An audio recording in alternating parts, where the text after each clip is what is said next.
एक सच्चा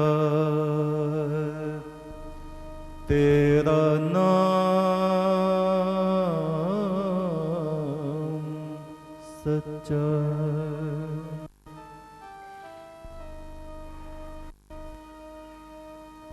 सामवेद के ऋषि कहते हैं तवाहम शूर शतिभिः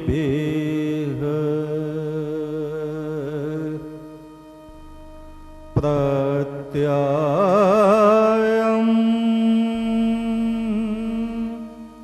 सिंधु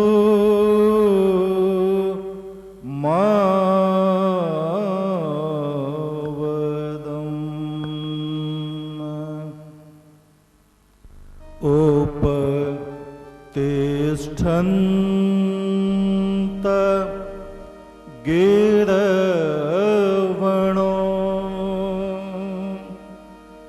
विदुष्टेतस्य कारणम्।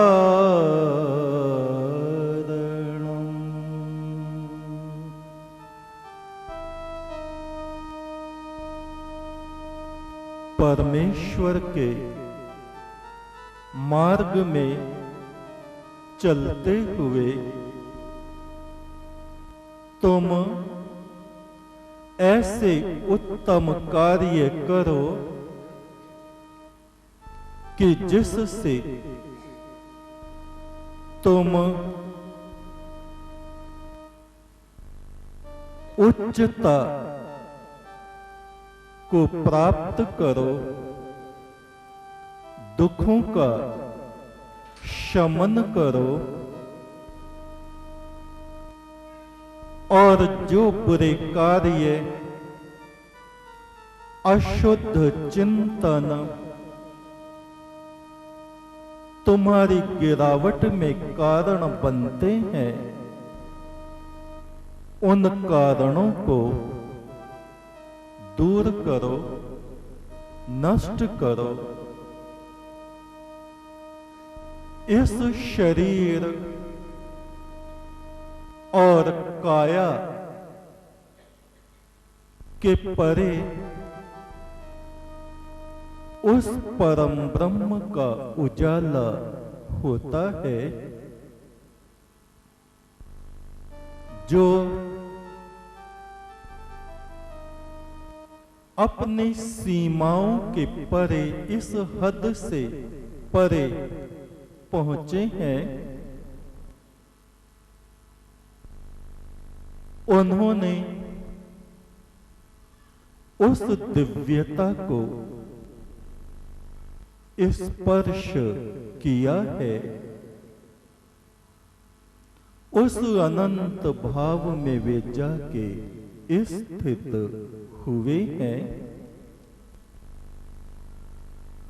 इस साधना कल्प में हम आपको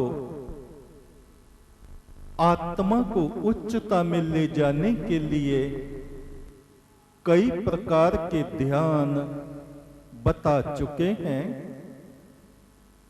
प्रथम प्रार्थना ध्यान, गुरु ध्यान, नाद ब्रह्म ध्यान, सप्तऋषि ध्यान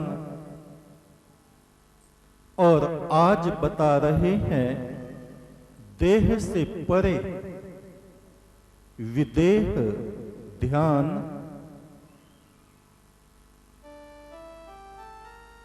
इस काया में रहते हुए जो इस काया के पार पहुंचे, शरीर के रहते हुए जो इस शरीर से परे पहुंचे, उनको विदेह कहा गया है। काया के उस पार साधो, होवे झिलमिल उजियार साधो। काया के उस पार साधो, काया के उस पार साधो, काया के उस पार साधो, काया के उस पार साधो। होवे झिलमिल उजियार साधो, होवे झिलमिल उजियार साधो। हद पे हद के पार जो पहुँचे, हद बेहद के पार जो पहुँचे, वे भव सागर पार पहुँचे, वे भव सागर पार पहुँचे। काया के उस पार साधो, काया के उस पार साधो। होवे झिलमिल उजियार साधो, होवे झिलमिल उजियार साधो।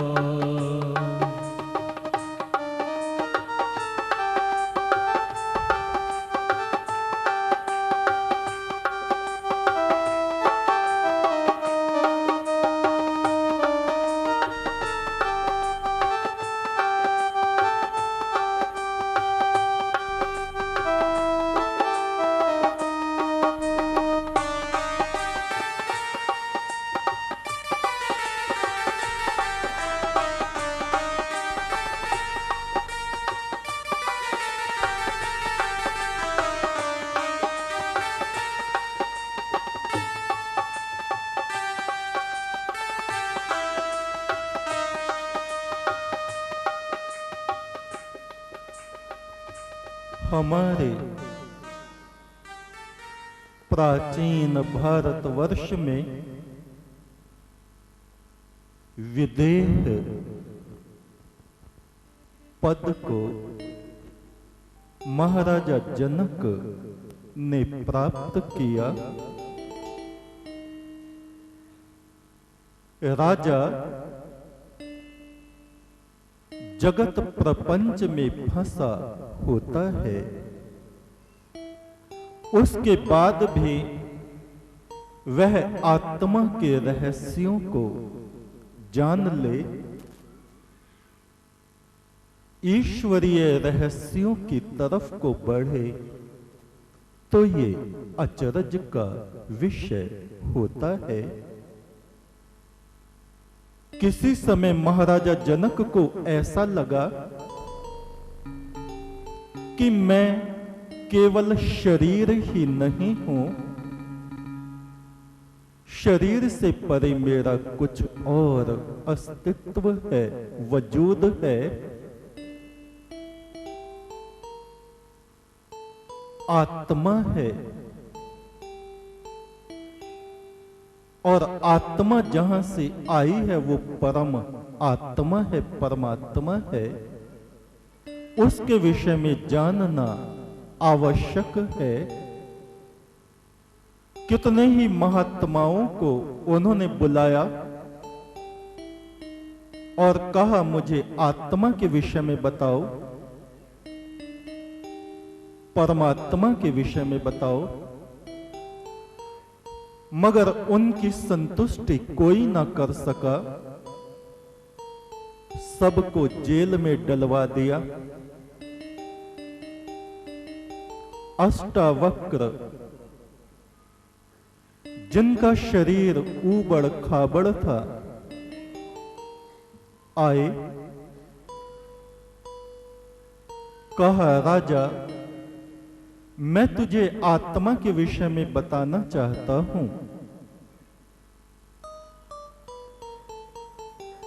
राजा ने प्रचार किया हुआ था कि जितनी देर में घोड़े के रकाब में पैर डाल के मैं ऊपर चढ़ूं, इतनी देर में मुझको ब्रह्म का ज्ञान हो जाना चाहिए।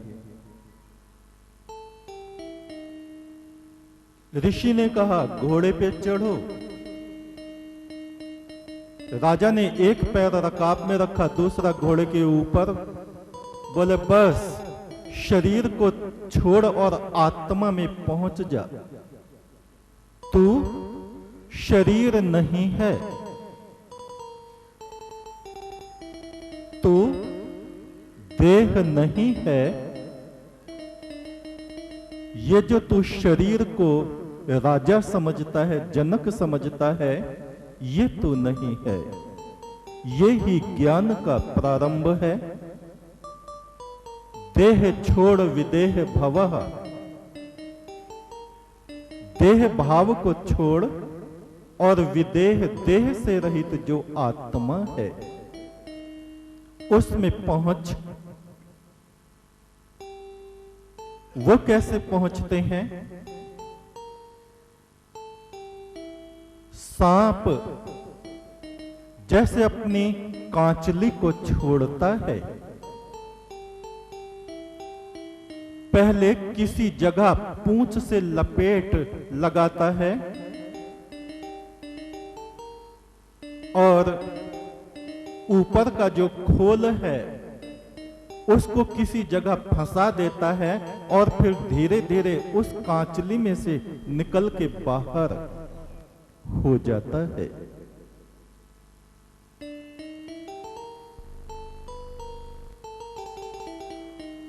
इसको प्राचीन ऋषियों में कहा गया है नाग ध्यान, विदेह ध्यान।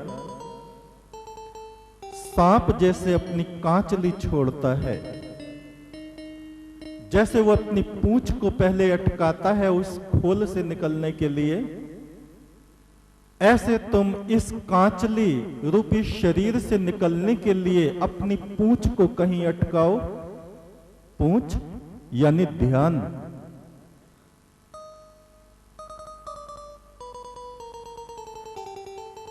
मुंजी धान का छिलका और उसके भीतर का चावल, इन दोनों को अलग अलग करना है। ऐसे ही इस शरीर और इसके भीतर जो आत्मा है उसको अलग अलग करना है। उसके लिए क्या ध्यान है? सीधे होके बैठो।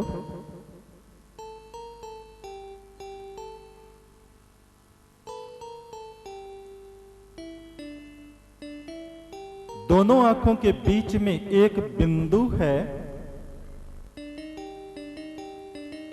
दोनों आंखों से, आधी खुली आधी बंद आंखों से इस बिंदु को देखो तो दोनों आंखों की पुतलियां चढ़ के यहां पहुंच जाती हैं। सफेद डेले दिखाई पड़ने लगते हैं।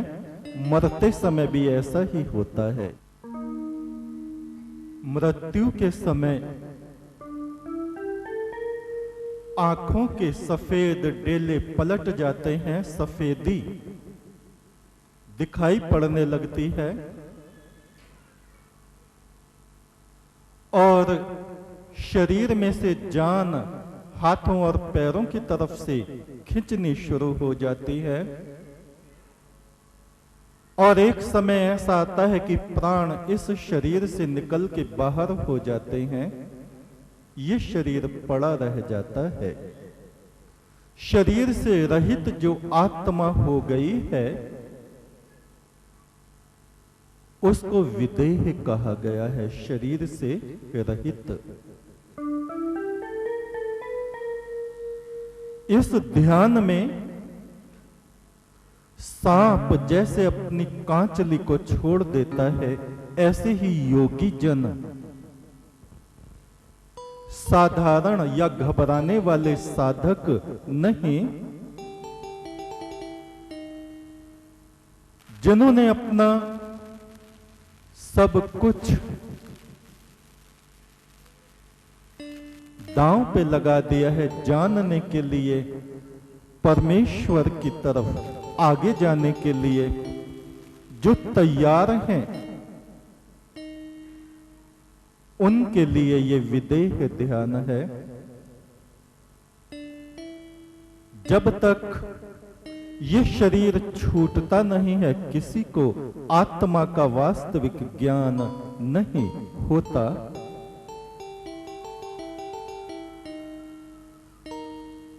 बाल्य काल में जब हम कक्षा 4 में थे, तब से ये क्रिया अपने आप स्वतः होती थी, और कितनी ही बार हम देखते थे कि हमारा शरीर छूट गया है, ये शरीर अलग पड़ा है और हमारा जीव आत्मा इस शरीर से ऊपर वायुमंडल में चला गया है, आकाश मंडल में चला गया है, नक्षत्रों में चला गया है, ईश्वरीय रहस्य में प्रवेश कर गया है और फिर वापस आके इसी शरीर में प्रविष्ट हो गया है। प्रारंभ में उन तारीखों को हम लिखते रहते थे, समय लिखते रहते थे, और जब ये घटनाएं बहुत ज्यादा होने लगी तो हमने लिखना छोड़ दिया।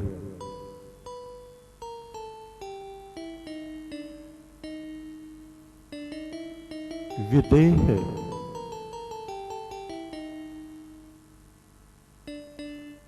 इस ध्यान से क्या फायदा साधक को होता है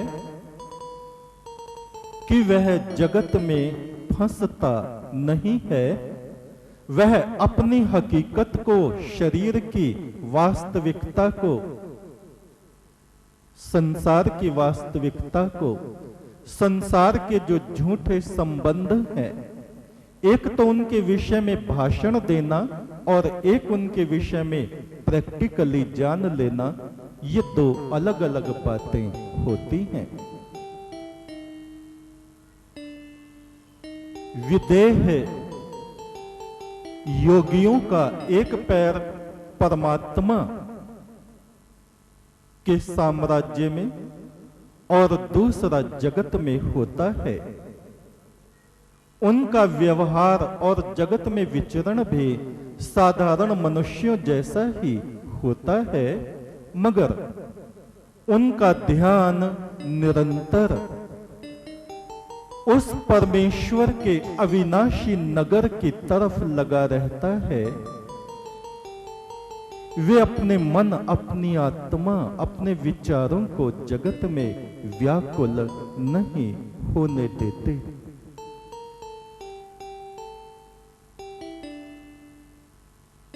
सर्दी, गर्मी, भूख, प्यास, नींद, जितने स्वभाव मनुष्यों में है, सब एक से ही सब में होते हैं,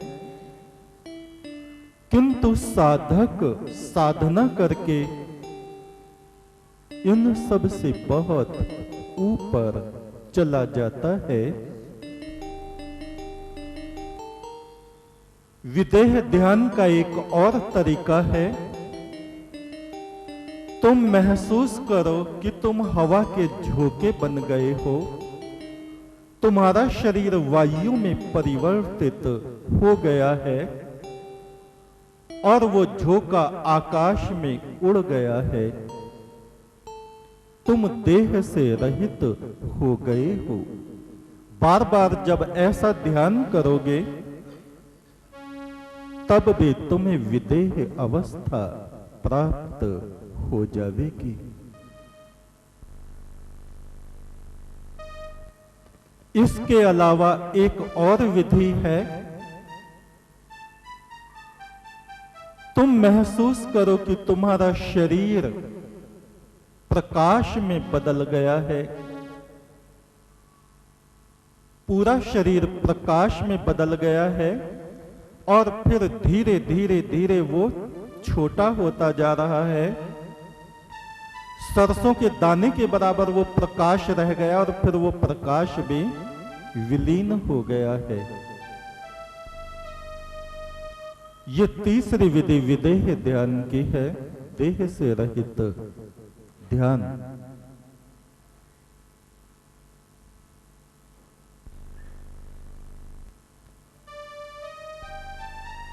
एक और तरीका है विदेह ध्यान का। कल्पना करो तुम अपने शरीर से निकल के दूर खड़े हो गए हो और वहां से अपने आप को देख रहे हो। फिर एक और शरीर निकल के उधर खड़ा हो गया और वो भी इस शरीर को देख रहा है। एक उधर खड़ा हो गया, एक इधर, एक यहां, यहां, यहां, यहां, यहां। और फिर ये ध्यान करो कि जितने व्यक्ति तुम्हारे सामने बैठे हैं ये सब तुम्हारे शरीर में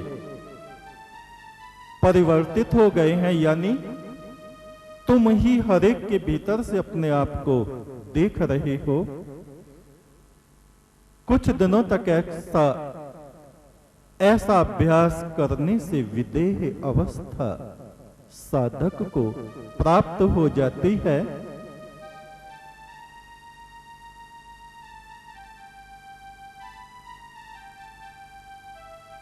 और इस विधि से दूसरे के हृदय की बात को साधक जान लेता है।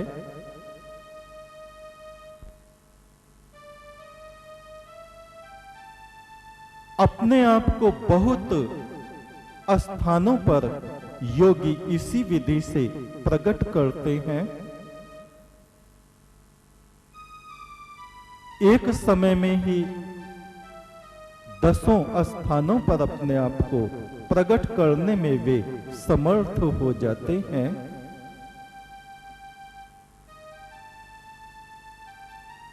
अपनी बात दूसरों तक पहुंचा सकते हैं। दूसरों के विचारों को एकदम से परिवर्तित कर सकते हैं इस विदेह ध्यान के द्वारा।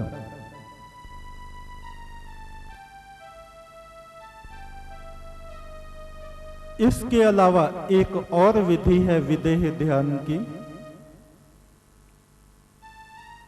कल्पना करो कि तुम्हारे ऊपर आकाश से प्रकाश की बूंदें बरस रही हैं।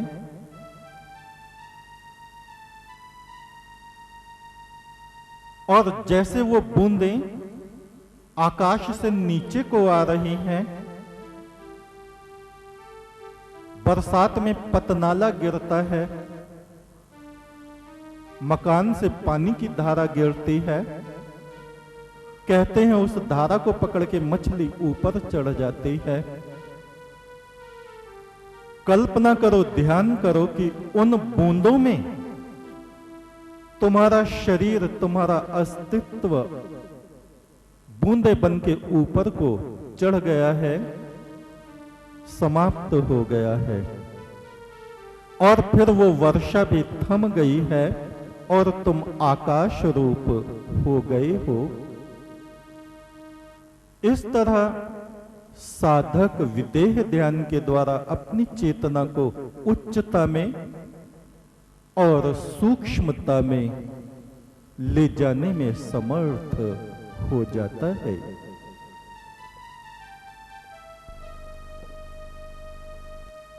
एक और तरीका है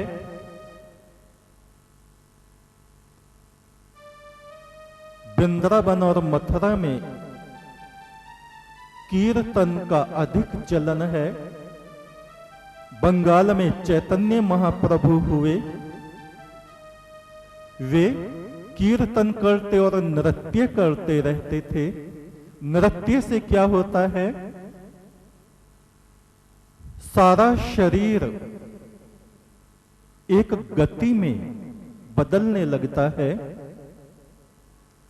और शरीर के भीतर के जो अवयव हैं वे भी गतिमान हो जाते हैं।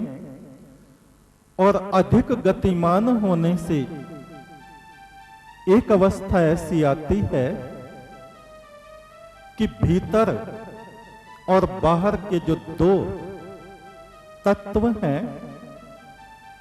मान लीजिए आप जग में पानी और उस जग को ऐसे घुमाएं तो वो पानी घूमने लगता है, उसमें एक चक्र बन जाता है। ऐसे ही नृत्य के समय शरीर के भीतर एक चक्र शक्ति का बन जाता है, और जब उसकी गति बहुत अधिक बढ़ जाती है तो फुर से बाहर निकल जाता है। सूफी दरवेशों में यही सिद्धांत उनकी इबादत का है। बच्चों की तरह हाथ फैला के चक्कर घिन्नी माई खाते हैं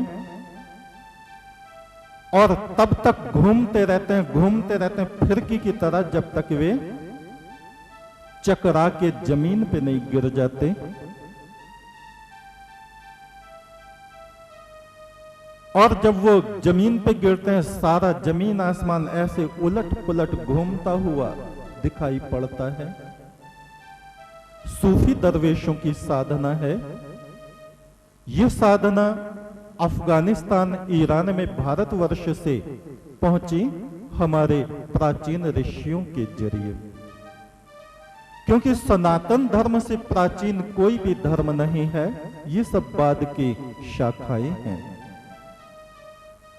उस नृत्य के जरिए उन्होंने सहज में ही भीतर जो आत्मा है उसे इस शरीर रूपी छिलके से घुमा घुमा के अलग कर डाला, और उसका उनको ये फायदा हुआ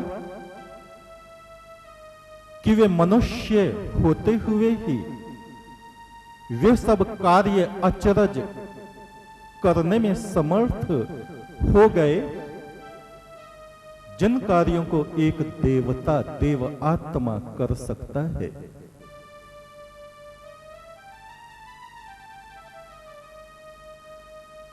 उस शक्ति से किसी को आशीर्वाद देना, बीमारियों को तुरंत ठीक कर देना, दूसरे की संकल्प शक्ति को उच्चता में ले जाके कायम कर देना,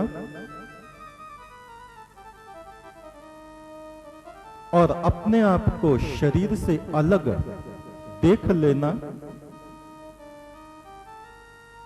ये ज्ञान उन्होंने हासिल किया।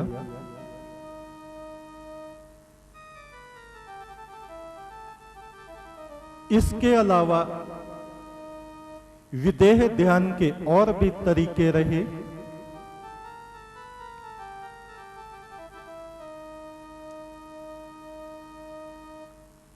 मनुष्य या तो सुखी रह सकता है या दुखी रह सकता है। चीन में एक संत हुए, वे अक्सर हंसते रहते। उनके पास एक जिज्ञासु गया, कहा ईश्वर के बारे में जानना चाहता हूं। संत ने उसकी बात सुनी और पागलों की तरह हंसने लगा। मुझको किसी ईश्वर का पता नहीं है, मैं तो बस हंसता रहता हूं।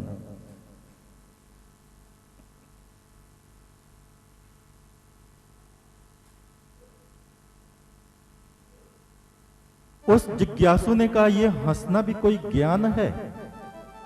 हंसने को तो लोग मूर्खता बताते हैं। ज्ञान के वचनों पे, अच्छी बातों पे किसी को हंसी आती ही नहीं है। संत ने कहा, दुनिया में ज्ञान है ही कहां जो कोई हंसेगा। तुम तय कर लो। उन्होंने देह से विदेह में प्रवेश करने का एक तरीका चलाया चीन में, तिब्बत में। वो भी भारतीय पद्धति थी। आज जिसको चिकित्सा में प्रयोग करते हैं, जिसको हम बोलते हैं लाफिंग पैथी, हंसी, हंसी के द्वारा रोग का इलाज। इतने हंसो पेट और पूरे शरीर में फंक्शन होने लगे, आंखों से पानी बहने लगे और हंसी रुकनी भारी पड़ जाए। हमारे यहां एक सत्संगी ऐसे थे, अगर उन्हें हंसा दिया तो डॉक्टर के ले जाना पड़ता था, बेहोशी का इंजेक्शन देना पड़ता था, तब वे चुप होते थे, नहीं तो हंसते हंसते बस हंसते ही रहते थे। लाफिंग पैथी, हंसते हंसते हंसते हंसते क्या होगा? शरीर के अवयव, केमिकल्स चेंज होने लगते हैं। उस संत ने कहा, तुम तय करो, उठते ही सुबह को जब उठो तय करो, आज तुम्हें दुखी होके रहना है या प्रसन्न रहना है। जिज्ञासु ने कहा, दुखी तो कोई भी रहना नहीं चाहता, चाहते नहीं लेकिन फिर भी दुखी रहते हैं। तो उसने कहा, मेरे तरीके को अपनाओ, हंसते रहो, तुमको देख के दूसरे भी हंसेंगे और तुम्हारे भीतर एक जगत आकर्षण शक्ति पैदा होगी। जगत आकर्षण, सारे जगत को जो अपनी तरफ आकर्षित कर ले, ऐसी शक्ति पैदा होगी और इस तरह से तुम पूरी मानवता की सेवा कर सकोगे कि सबको प्रसन्न रख सकोगे कि मेरे पास बस इतना ज्ञान है। और हंसते हंसते उस हंसी ध्यान में लीन हो जाओ और इस देह से परे विदेह अवस्था में चले जाओ। पता है वो संत जब मरा, लोगों ने कहा चलो अंतिम संस्कार कर दो, चिता को आग लगाई, एटम बम फूट रहे हैं अंदर से, फुलझड़ी, रॉकेट, बिच्छू जैसे आतिशबाजी चलाते हैं बच्चे। जब वो मरा जिस दिन, सोचा आखिर में कैसे हंसाऊंगा, कपड़ों के अंदर आतिशबाजी रख ली। मरते मरते भी लोगों को उसने हंसाया और एक संदेश दे गया कि अगर ईश्वर की तरफ जाना चाहते हो, प्रसन्न रहने का तरीका सीखो। लोग जैसे वायलन, बांसुरी, कैसियो संगीत के वाद्यों को प्रयत्न करके सीखते हैं, ऐसे ही प्रयत्न पूर्वक तुम प्रसन्न रहना सीखो और दुख, खिन्नता, उदासी, अवसाद, टेंशन, इसको अपने आप से दूर करना सीखो। तुम्हारा चित्त स्वस्थ हो जाएगा तो जगत स्वस्थ हो जाएगा और तुम ईश्वर तत्व में प्रवेश कर जाओगे। क्योंकि जो परमात्मा है वो दुख रूप नहीं है, वो आनंद रूप है। उस आनंद में प्रवेश करने के लिए पहले अपने आप को आनंद का एक हिस्सा बनाओ, फिर जो तुम्हारे आसपास है उस आनंद को उनमें बांटो और वो आनंद का एक चक्र जहां बना, वह सच्चिदानंद घन परमात्मा तुम्हारे भीतर प्रकट होने लग जाता है। ये विदेह ध्यान का एक तिब्बत के ऋषियों का, हमारे ही भारतवर्ष का एक तरीका रहा है, जिसे आजकल लोग चिकित्सा पद्धति में प्रयोग करने लगे हैं, लाफिंग पैथी में।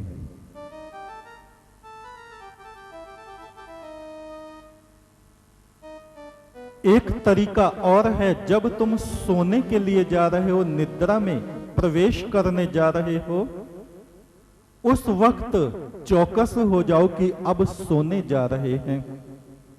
कौन सोने जा रहा है? इस शरीर में कोई है जो बेहोश होने की तरफ को जा रहा है, उस वक्त ध्यान रखो। कि हमारी चेतना शरीर में बेहोश होने जा रही है, उस वक्त क्या क्या होता है, कैसे होता है, कैसे तुम इस जगत से दूसरे जगत में प्रवेश करते हो। कुछ दिनों तक जब इस पे गौर करोगे, ध्यान करोगे, तो तुम्हें शरीर अलग और अपनी आत्मा अलग दिखने लगेगी। तुम विदेह अवस्था को प्राप्त हो जाओगे।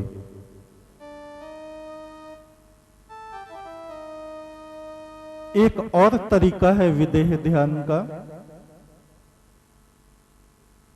संसार में हर एक मनुष्य के भीतर प्रेम और बैर, दो चीजें अवश्य कहीं ना कहीं से पनपती हैं।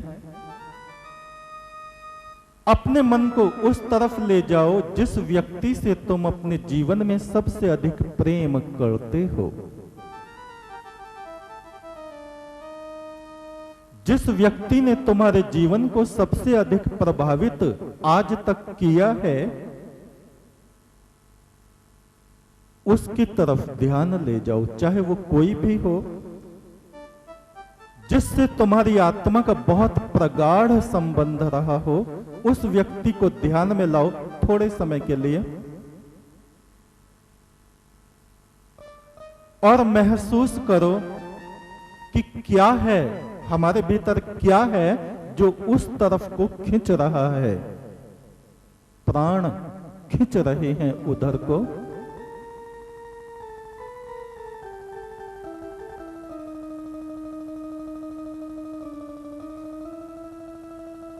मीराबाई ने कहा है, हो गए श्याम दूज का चंदा, आप तो जाए बसे बिंद्रावन, डाल गए नेह का फंदा। वो जो फंदा है, फंदा डाल के जैसे किसी वस्तु को खींचा जाता है, तो जो हमारा प्रेम उपास्य है, जिसके प्रति हमारी आत्मा खींच रही है, अब दो बिंदु हो जाते हैं, एक वो और एक ये शरीर। उसकी तरफ को हमारा प्राण, हमारी आत्मा खींचती है। और ध्यान योग ये कहता है कि एक समय ऐसा आता है जब तुम्हारा प्राण शरीर से अलग होके तुम्हारे सामने खड़ा हो जाता है, विदेह अवस्था प्राप्त हो जाती है। प्रेम उपासना ध्यान, विदेह ध्यान। कितने ही तरीके हमारे ऋषियों ने प्राचीन काल में और वर्तमान में भी उन्होंने इसकी खोज की, रिसर्च की। रिसर्च करने से ही वे ऋषि आत्मा कहलाए। दूसरा एक ध्यान है जो हमने कई बार आपको बताया है, ब्रह्म गोद ध्यान। महसूस करो कि तुम परमात्मा की गोद में बैठे हो। कैसे? अभी हाल फिलहाल देखो हमारे शरीर ने कितनी जगह घेरी हुई है, नाप लो 1 2 3 4 5, इतनी सी जगह। अब इस चेतना को बढ़ाओ, ध्यान करो तुम इस मकान के भीतर बैठे हो, और बढ़ो तुम फुलसंदे में बैठे हो, और बढ़ो जिला बिजनौर में बैठे हो, और आगे चलो यूपी में हो, भारतवर्ष में हो, पृथ्वी के ऊपर हो, ऊपर आकाश है नीचे जमीन। इससे भी ऊपर चलो, कितने सितारे घूम रहे हैं, उनमें हमारा सितारा भी ये घूम रहा है, पृथ्वी। और वे सारा ब्रह्मांड, सकल सृष्टि परमात्मा के हाथ में एक बच्चे के खिलौने की तरह रखा हुआ है, और उसका हाथ ऐसे है तो हम कहां बैठे हैं? परमात्मा की गोद में। इस ध्यान को करते करते भी हम विदेह अवस्था को प्राप्त हो जाते हैं।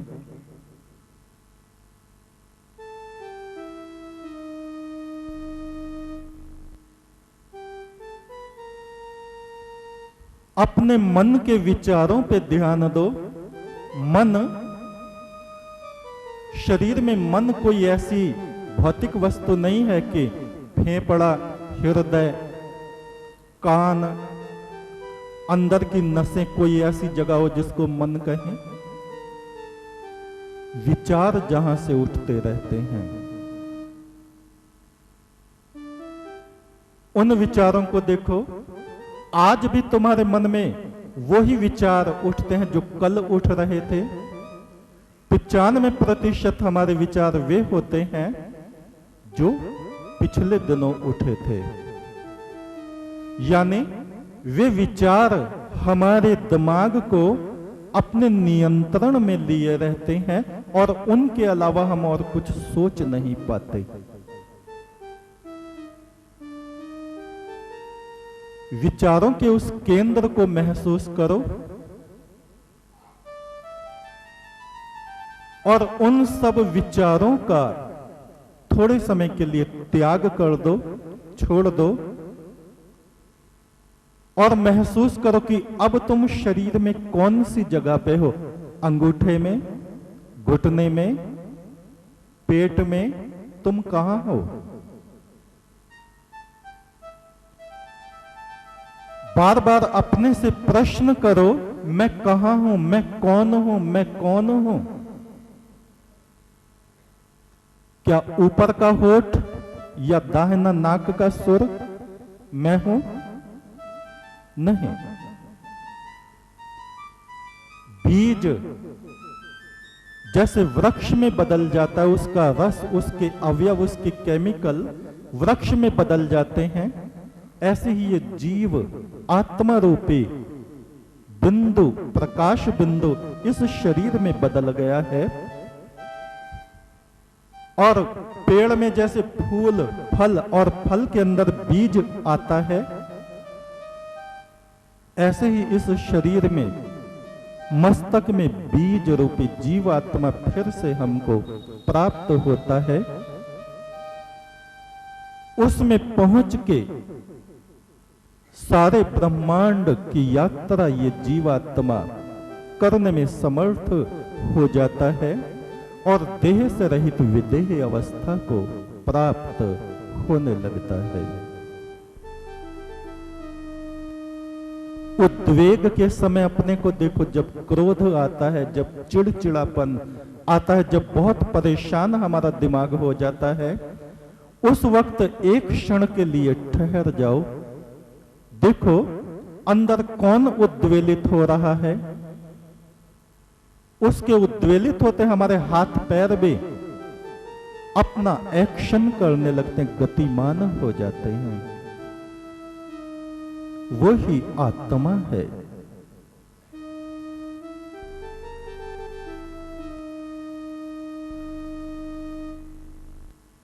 कोई मंत्र, कोई श्लोक, या जैसे अपना ही मंत्र, एक तू सच्चा तेरा नाम सच्चा, लिख के सामने रख लो, उसको देखते रहो, देखते रहो, देखते रहो। वो और ये जो देख रहा है, ये दो पॉइंट्स बन जाते हैं, पोल। जैसे किसी खंबे में रस्सी को डाल के हम अपने आप को और उसके बीच में एक विद्युत शक्ति को पैदा कर देते हैं। होते होते ये खिंच के अलग हो जाता है, विदेह अवस्था प्राप्त हो जाती है।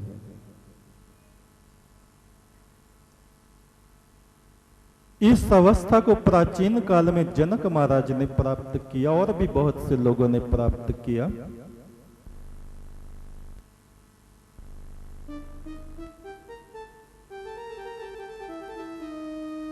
इस ध्यान से तुम अपने पिछले जन्मों के विषय में भी जान सकते हो, जानने लग जाते हो।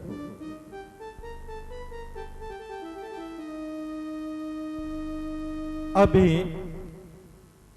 ब्रिटेन के एक लेखिका, राइटर, जिसका नाम जॉन ग्रांट, ब्रिटेन के, 40 जन्मों की उसको याद आ गई।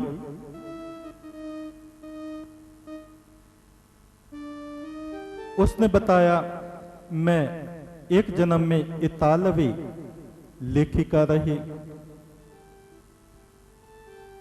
एक जन्म में मिस्र के राजमहल में पुजारन रही, 40 जन्मों के बारे में उसने बताया। और एक बात और बताई कि मैं जब एकांत में बैठती, मुझे अपने सामने रोशनी का एक चक्र बहुत तेज घूमता हुआ दिखाई देता। मैं अपने शरीर से निकल के उस चक्र में चली जाती और अपने आप को और अपने शरीर को देखती रहती। और इस तरह से मुझे अपने पिछले जन्मों की याद आती रही। जन्म लेने में और मृत्यु के समय जो मुझे कष्ट हुए, वे सब मुझे याद हैं।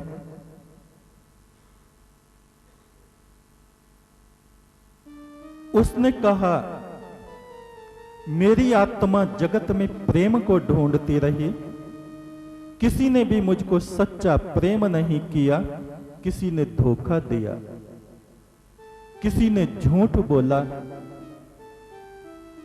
इस तरह से मेरी आत्मा में वैराग्य बढ़ता गया और ईश्वर ने मुझे अपना लिया। उस परमात्मा ने मुझे सच्चा प्यार किया। उस प्रेम को मेरी आत्मा ढूंढती थी और ढूंढते ढूंढते मैं एक दिन उस ईश्वर के दरवाजे पर पहुंच गई और मेरी आत्मा प्रकाश से भर गई।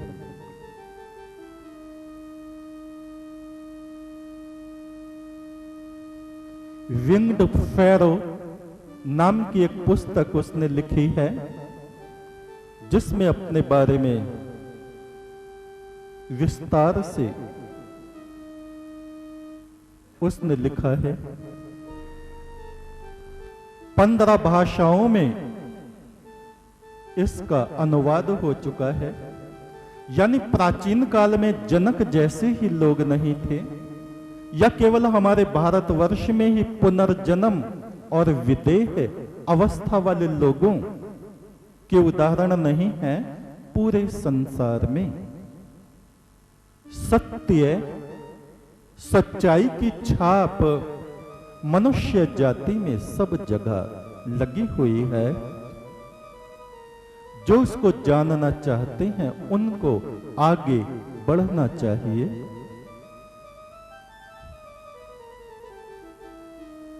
काया के उस पार साधो, काया के उस पार साधो,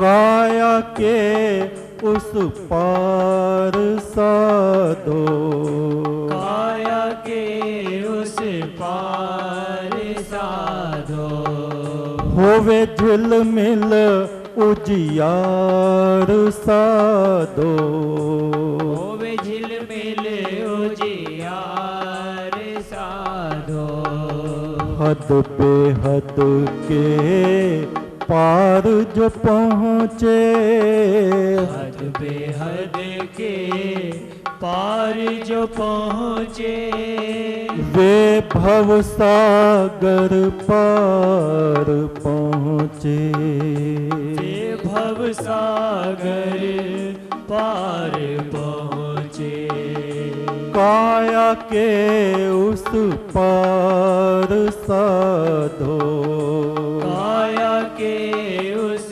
पार साधो, बसे साहिब निरंकार साधो, बस साहिब निरंकार साधो, काया के उस पार साधो, काया के उस पार साधो।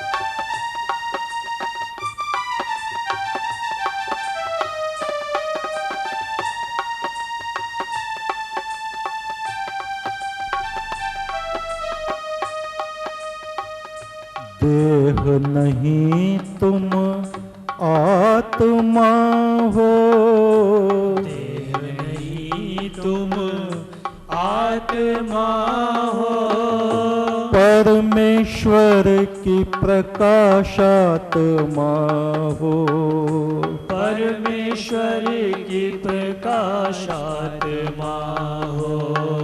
देह नहीं तुम आत्मा हो, देह नहीं तुम आत्मा हो, परमेश्वर की प्रकाशात्मा हो, परमेश्वर की प्रकाशात्मा हो। इस आत्मा में ब्रह्म की ज्योति, इस आत्मा में ब्रह्म की ज्योति, काया सीप में सच्चा मोती, काया सीप में सच्चा मोती। संत करें सुमरन दिन रात, संत करें सुमरन दिन रात, जग नहीं जाने अगम की बात, जग नहीं जाने अगम की बात, अगम की बात अगम ही जाने, अगम की बात अगम ही जाने, जो जाने वो ही पहचाने, जो जाने वो ही पहचाने। काया के उस पार साधो, काया के उस पार साधो, होवे झिलमिल उजियार साधो, होवे झिलमिल उजियार साधो। ये विदेह ध्यान महसूस करो कि तुम्हारे सर के चारों तरफ एक प्रकाश फैला है, पूरे शरीर के चारों तरफ प्रकाश फैला है और तुम्हारा शरीर धीरे धीरे प्रकाश में घुलता जा रहा है और अंत में एक जरा सा प्रकाश का बीज बच गया है और उसके चारों तरफ घेरे ही घेरे हैं। इस ध्यान को लगातार करते हुए तुम विदेह अवस्था को प्राप्त हो जाओगे। दर्पण शीशा, शीशे में तुम अपना मुख देखते हो, ध्यान से देखो क्या कि शीशे में जो तुम्हारी आकृति है वो तुमको देख रही है। घड़ी में देख के अगर 5 मिनट ये तुम महसूस करने लगो कि तुम शीशे के भीतर से अपने शरीर को देख रहे हो तो तुम्हें घबराहट पैदा होने लगेगी। दो बिंदु हैं, एक शीशे के अंदर और एक हमारे शरीर के अंदर। मुख्य बात यह है कि हम शीशे में अपनी शक्ल को देख रहे हैं, और इसका जब हम अपोजिट करते हैं कि वो शक्ल हमारे शरीर को देख रही है, तो एक विद्युत का प्रवाह शुरू हो जाता है और हमारे शरीर से वो आत्मा खींचने लगती है। इस अभ्यास को तुम 1 हफ्ते भी करो तो थोड़ा बहुत अवश्य विदेह क्या होता है इसका अनुभव होने लगेगा। अपने आप को देह से, शरीर से अलग महसूस करने लगोगे। विदेह ध्यान में जो गए हैं उनको मृत्यु का भय नहीं रहता। मृत्यु क्या है इसका पता चल जाता है। मृत्यु के बाद क्या है उसका भी ज्ञान होने लगता है। इस हफ्ते हमने विदेह ध्यान के बारे में बताया है। इतनी विधियां हैं जो आपको ध्यान में रह जाए, याद रह जाए और आसान लगे, उस विधि को 1 हफ्ते तक करना। अगली बार रविवार में त्रयोदशी है, धनतेरस है, सुमरन शुरू हो जाएगा और इस ध्यान के क्रम में अंतिम ध्यान हम बताएंगे त्राटक ध्यान। त्राटक के विषय में अगले सप्ताह हम आपको विस्तार से बताएंगे। ओम यम ब्रह्मा वरुणेन्द्र रुद्र मरुतः स्तुन्वन्ति दिव्यस्तवै वेदः साङ्गपद क्रमोपनिषद गायन्ति यम सामगः ध्यानवस्थित तद्गतेन मनसा पश्यन्ति यम योगिनो यस्यान्तं न विदो सुरासुरगणा देवाय तस्मै नमः। इत्तु सच्चा तेरा नाम सच्चा